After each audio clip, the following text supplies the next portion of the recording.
สบายดีเด้อพี่น้องมื้อนี้สิพามาเบิ่งบักบวบสเปนมื้อนี้ก็เป็นตาสะอ่อนเอาแท้ว่าบักบวบที่ว่าย่าปลูกไว้ค่อนข้างจะเป็นหมากดกต้นหนึงก็ค่อนข้างจะมีหมากหลายว่าเช่นซะเนาะข้อยเห็นแล้วข้อยก็สะอ่อน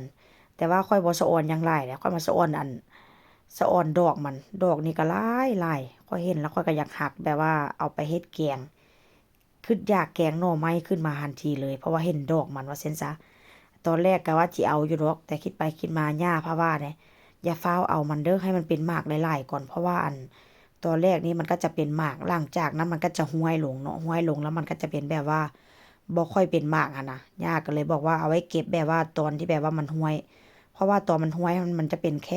ค่ดอกเพราะว่าหมากมันบ่เป็นแล้วหลังจากที่มันเป็นหมากใหญ่แล้วนะพี่น้องมันเป็นหมากใหญ่ไปได้หลายลูกแล้วมันก็จะบ่เป็นได้มันจะเป็นแค่ดอกว่าเช่นซะ ย่าบอกว่าจะค่อยเก็บไปกินยังมีเวลาหลายยังมีเวลาที่ว่าจะออกมาหลายอยู่ว่าเส้นจ้ะแล้วหลังจากเบิ่งบวบแล้วเขาก็จะพามาเบิ่งมะเขือม่วงเป็นตาสะอ้อนมะเขือม่วงนี่ก็เป็นแท้เป็นว่าดกขนาดใดพี่น้องแล้วก็ย่าก็เพิ่นก็เก็บไปไว้ในตู้เย็นนั้นตั้งบักหลายๆหน่วยละย่าบอกว่าต้นน้อยๆส่ำนี้ก็ประมาณ2 เดือนครึ่งนี่ล่ะพี่น้องที่ว่าย่าซื้อมาปลูก แต่ว่าเพิ่นก็บ่ได้กาเบียเองเนาะเพิ่นจะไปซื้อเบียมันมาแล้วก็เพิ่นจะมาปลูกเพิ่นว่าต้นที่ว่ามันเป็นหมากอยู่นี่ประมาณ2 เดือนครึ่งนี่แหละเพิ่นว่านะแต่ว่าเป็นหมากแล้วได้พี่น้องเป็นหมากเป็นดอกเต็มดอกแท้ดอกว่าแต่ว่าค่อยก็บ่ค่อยมักปานใดดอกยกเว้นว่าอยากไปเฮ็ดตำแจ่วก็สิเอาอยู่แต่ถ้าไปเฮ็ดปอกเฮ็ดป่นก็บ่ปานใดว่าซั่นซะเนาะเอาไปเฮ็ดใส่ป่นค่อยก็บ่ได้ค่อยมัก แต่ถ้าเพชรแจ่วบักเขือได้อยู่แซ่บอยู่พี่น้องกินกับข้าวเหนียวนะ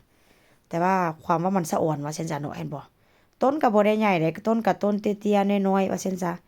แต่ว่าสะอ่อนลูกมันหั่นดอกสะอ่อนลูกมันสะอ่อนมากมันว่าเช่นซะเนาะแต่ว่าดอกก็บ่เป็นหลายเดะต้นหนึงก็จะค่อยเป็นประมาณว่าค่อยเป็นค่อยไปว่าเช่นซะเนาะมากมึกมันก็บ่ได้หลายเห็นบ่หน่วยมันประมาณส่ำนี้แต่ว่ามันก็ใหญ่ๆอีกอยู่พี่น้องย่าเก็บไปหน่วยใหญ่ลืมถ่ายให้เบิ่ง แล้วค่อยก็สิพามาเบิ่งมักอันนี้เป็นมักอึเด้อพี่น้องมักอึนี่ก็ค่อนข้างจะแบบว่า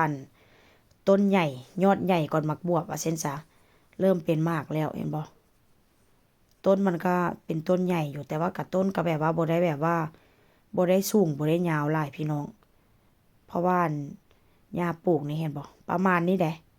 ต้นมันได้นี่แหละก็บ่ได้ใหญ่หลายว่าเช่นซะเนาะหญ้านี่ก็จะเอาแบบว่าถ้าเป็นบ้านเฮาเนาะก็จะตัดไม้ไผ่อะนะ